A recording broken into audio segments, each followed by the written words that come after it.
ಇನ್ನು ಕೊಡಗು ಜಿಲ್ಲೆಯಲ್ಲಿ ಕಾಡಾನೆಯ ದಾಳಿ ಮುಂದುವರೆದಿದೆ. ಕಾಡಾನೆ ದಾಳಿಗೆ ಗ್ರಾಮ ಪಂಚಾಯಿತಿ ಮಾಜಿ ಸದಸ್ಯೆಯೇ ಬಲಿಯಾಗ್ಬಿಟ್ಟಿದ್ದಾರೆ. ವಾಲ್ನೂರು ತ್ಯಾಗತ್ತೂರು ಗ್ರಾಮದಲ್ಲಿ ಈ ಘಟನೆ ಜರುಗಿರುವಂಥದ್ದು. ಕೊಡಗು ಜಿಲ್ಲೆ ಕುಶಾಲನಗರ ತಾಲೂಕಿನ ಗ್ರಾಮ ಇದು. ನಂಜರಾಯಪಟ್ಟಣ ಗ್ರಾಮ ಪಂಚಾಯತ್ ಮಾಜಿ ಸದಸ್ಯೆ 53 ವರ್ಷದ ಜಲಜಾಕ್ಷಿ ಸಾವನ್ನಪ್ಪಿರೋದಿಲ್ಲಿ. ಬಾಳೆಗುಂಡಿ ಹಾಡಿ ನಿವಾಸಿಯಾಗಿದ್ದಂಥ ಜಲಜಾಕ್ಷಿಯವರು ರಸ್ತೆ ಬದಿ ನಡೆದುಕೊಂಡು ಹೋಗುವಾಗ ಏಕಾಏಕಿ ಬಂದಂಥ ಕಾಡಾನೆ ಭೀಕರ ದಾಳಿಯನ್ನ ನಡೆಸಿದೆ. ಸ್ಥಳಕ್ಕೆ ಎಸಿಎಫ್ ಗೋಪಾಲ್ ಭೇಟಿಯನ್ನು ನೀಡಿ ಪರಿಶೀಲನೆಯನ್ನ ನಡೆಸಿದ್ದಾರೆ. ಅರಣ್ಯಾಧಿಕಾರಿಗಳ ವಿರುದ್ಧ ಗ್ರಾಮಸ್ಥರು ಆಕ್ರೋಶವನ್ನು ವ್ಯಕ್ತಪಡಿಸಿದ್ದಾರೆ. ಯಾಕಂತ ಹೇಳಿದ್ರೆ ಕಾಡಾನೆ ದಾಳಿಗೆ ಇವತ್ತು ಇವರು ಮೃತಪಟ್ಟಿರ್ಬೋದು, ನಾಳೆ ಯಾರೋ ಏನಾಗಬಹುದು. ಹಾಗಾಗಿ ಕಾಡಾನೆಯನ್ನ ಪುಂಡಾನೆಯನ್ನ ಸೆರೆ ಹಿಡಿಲೇಬೇಕು ಅಂತ ಹೇಳಿ ಒಂದು ಕಡೆ ಗ್ರಾಮಸ್ಥರು ಆಗ್ರಹ ವ್ಯಕ್ತಪಡಿಸ್ತಾ ಇದ್ದಾರೆ.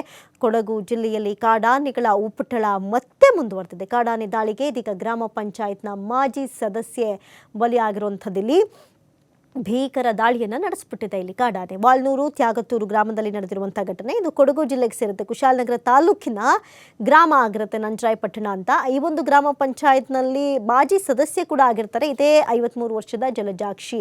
ಬಾಳೆಗುಂಡಿ ಹಾಡಿ ನಿವಾಸಿ ಆಗಿರ್ತಾರೆ ಜಲಜಾಕ್ಷಿ. ರಸ್ತೆ ಬದಿ ನಡೆದುಕೊಂಡು ಹೋಗುವಂಥ ಸಂದರ್ಭದಲ್ಲಿ ಏಕಾಏಕಿ ಬಂದಂಥ ಕಾಡಾನೆ ಈ ರೀತಿಯಾಗಿ ಭೀಕರ ದಾಳಿಯನ್ನು ನಡೆಸಿದೆ. ಇನ್ನು ಸ್ಥಳಕ್ಕೆ ಈಗಾಗಲೇ ಎಸಿಎಫ್ ಗೋಪಾಲ್ ಭೇಟಿ ನೀಡಿ ಪರಿಶೀಲನೆ ನಡೆಸಿದ್ದಾರೆ. ಅರಣ್ಯಾಧಿಕಾರಿಗಳ ವಿರುದ್ಧ ಗ್ರಾಮಸ್ಥರು ಆಕ್ರೋಶವನ್ನು ವ್ಯಕ್ತಪಡಿಸ್ತಾ ಇದ್ದಾರೆ. ಇನ್ನು ಮೃತಪಟ್ಟಂತಹ ವನಜಾಕ್ಷಿ ಕುಟುಂಬಸ್ಥರ ಆಕ್ರಂದನ ಒಂದು ಕಡೆ ಮುಗಿಲು ಮುಟ್ಟಿದೆ. ಅದರಲ್ಲೂ ಕೂಡ ಈಗ ಅಲ್ಲಿನ ಜನ ಒಂದು ಸ್ಥಳದಿಂದ ಮತ್ತೊಂದು ಸ್ಥಳಕ್ಕೆ ಹೋಗೋದಕ್ಕೂ ಕೂಡ ಭಯಭೀತರಾಗಿ ಮೊದಲು ಈ ಒಂದು ಪುಂಡಾನೆಯನ್ನ ಸೆರೆ ಹಿಡಿಯುವಂತೆ ಅರಣ್ಯಾಧಿಕಾರಿಗಳ ವಿರುದ್ಧ ಆಕ್ರೋಶವನ್ನು ವ್ಯಕ್ತಪಡಿಸಿದ್ದಾರೆ.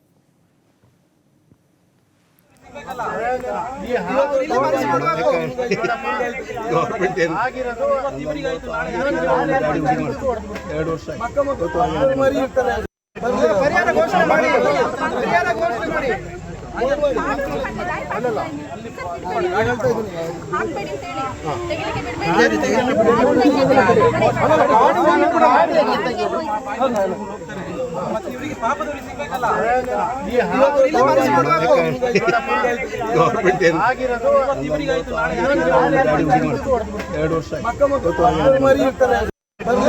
ಘೋಷಣೆ ಮಾಡಿ ಪರಿಹಾರ ಘೋಷಣೆ ಮಾಡಿ ಈ ಬಗ್ಗೆ ಮತ್ತಷ್ಟು ಮಾಹಿತಿಯನ್ನು ಕೊಡ್ತಾರೆ ದೂರವಾಣಿ ಸಂಪರ್ಕದಲ್ಲಿ ಪ್ರತಿನಿಧಿ ಪುನೀತ್. ಇನ್ನು ಕೊಡಗು ಕಡೆ ಅಂತ ಹೇಳಿದ್ರೇನೆ ಆ ಕಡೆ ಎಲ್ಲವೂ ಕೂಡ ಚಾಮರಾಜನಗರ ಆಗಿರ್ಬೋದು, ಕೊಡಗು ಆಗಿರ್ಬೋದು, ಈ ರೀತಿಯಾದಂತಹ ಕಾಡಾನೆಗಳ ದಾಳಿ ಉಪಟಳ ಮುಂದುವರಿತಾನೆ ಇದೆ. ಸದ್ಯಕ್ಕೆ ಅರಣ್ಯಾಧಿಕಾರಿಗಳು ಏನು ಹೇಳ್ತಾ ಇದ್ದಾರೆ ಈ ಬಗ್ಗೆ ಮಾಹಿತಿ ಕೊಡೋದಾದ್ರೆ? ನಿರೀಕ್ಷೆ ಈಗಾಗಲೇ ಅರಣ್ಯಾಧಿಕಾರಿಗಳ ವಿರುದ್ಧ ಅಲ್ಲಿನ ಗ್ರಾಮಸ್ಥರು ಆಕ್ರೋಶಗೊಂಡಿರ್ತಕ್ಕಂಥದ್ದು. ಯಾಕೆಂತ ಹೇಳಿದ್ರೆ ನಾವು ಮೈಸೂರು, ಚಾಮರಾಜನಗರ, ಕೊಡಗು ಈ 3 ಜಿಲ್ಲೆಗಳ ಭಾಗಗಳನ್ನ ಗಮನಿಸಬಹುದು.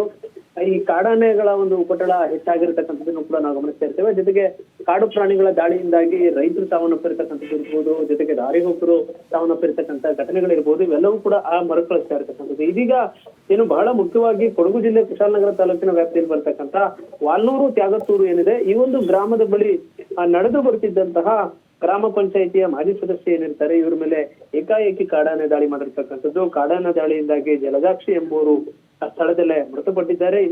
ಇದೇ ಸಂದರ್ಭದಲ್ಲಿ ಏನು ಅಲ್ಲಿನ ಸ್ಥಳೀಯರು ಆ ಒಂದು ಆನೆಯನ್ನ ಕಾಡಿಗಟ್ಟುವಂತಹ ಒಂದು ಕೆಲಸವನ್ನ ಮಾಡ್ತಾರೆ. ತಕ್ಷಣ ಅರಣ್ಯ ಇಲಾಖೆಗೆ ಮಾಹಿತಿಯನ್ನ ಕೊಡ್ತಾರೆ. ಮಾಹಿತಿಯನ್ನ ಕೊಟ್ಟ ತಕ್ಷಣ ಅಲ್ಲಿಗೆ ಎಸಿಎಫ್ ಗೋಪಾಲ್ ಅವರು ಭೇಟಿ ನೀಡಿ ಪರಿಶೀಲನೆಯನ್ನ ಮಾಡ್ತಾರೆ. ಈ ಒಂದು ಸಂದರ್ಭದಲ್ಲಿ ಕಾಡು ಪ್ರಾಣಿಗಳ ಒಂದು ಹಾವಳಿಯನ್ನ ತಪ್ಪಿಸಬೇಕು ಅಂತ ಹೇಳಿ ಗ್ರಾಮಸ್ಥರೆಲ್ಲರೂ ಕೂಡ ಆಕ್ರೋಶವನ್ನು ಹೊರಹಾಕ್ತಾರೆ. ಜೊತೆಗೆ ಇಲ್ಲಿ ಪರಿಹಾರ ಕೊಡ್ತಕ್ಕಂಥದ್ದಿರಬಹುದು. ಇದರ ಜೊತೆಗೆ ಮುಂದಿನ ದಿನಗಳಲ್ಲಿ ಈ ತರದ ದಾಳಿಗಳಾಗದಿರೋ ರೀತಿಯಲ್ಲಿ ರೈಲ್ವೆ ಕಂಬಿಗಳನ್ನ, ಅಂದ್ರೆ ಅರಣ್ಯ ಪ್ರದೇಶದ ವ್ಯಾಪ್ತಿಯಲ್ಲಿ ರೈಲ್ವೆ ಕಂಬಿಗಳನ್ನ ಅಳವಡಿಸುವ ಮುಖಾಂತರ ಆನೆಗಳು ಗ್ರಾಮಗಳತ್ತ ಬರದೇ ಇರೋ ರೀತಿಯಲ್ಲಿ ನೋಡ್ಕೊಳ್ತಕ್ಕಂಥ ಕೆಲಸ ಆಗ್ಬೇಕು ಅಂತ ಹೇಳಿ ಒತ್ತಾಯವನ್ನು ಕೂಡ ಈ ಸಂದರ್ಭದಲ್ಲಿ ಮಾಡಲಾಗಿರ್ತಕ್ಕಂಥದ್ದು. ಮುಖ್ಯವಾಗಿ ಬಾಳೆಗುಂಡಿ ಹಾಡಿಯ ಒಂದು ನಿವಾಸಿಯಾಗಿದ್ದಂತಹ ಜಲಜಾಕ್ಷಿ ಏನಿದ್ದಾರೆ, ಇವರು ದಾರಿಯಲ್ಲಿ ನಡೆದು ಬರುವಂತಹ ಸಂದರ್ಭದಲ್ಲಿ ಏಕಾಏಕಿ ಕಾಡಾನೆ ದಾಳಿ ಮಾಡಿರ್ತಕ್ಕಂಥದ್ದು. ಹೀಗಾಗಿ ಜಲಜಾಕ್ಷಿ ಸ್ಥಳದಲ್ಲಿ ಮೃತಪಟ್ಟಿರ್ತಕ್ಕಂಥದ್ದು.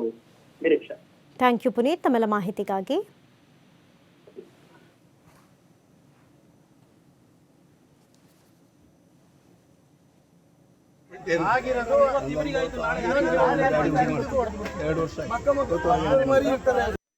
ಪರಿಹಾರ ಘೋಷಣೆ ಮಾಡಿ ಪರಿಹಾರ ಘೋಷಣೆ ಮಾಡಿ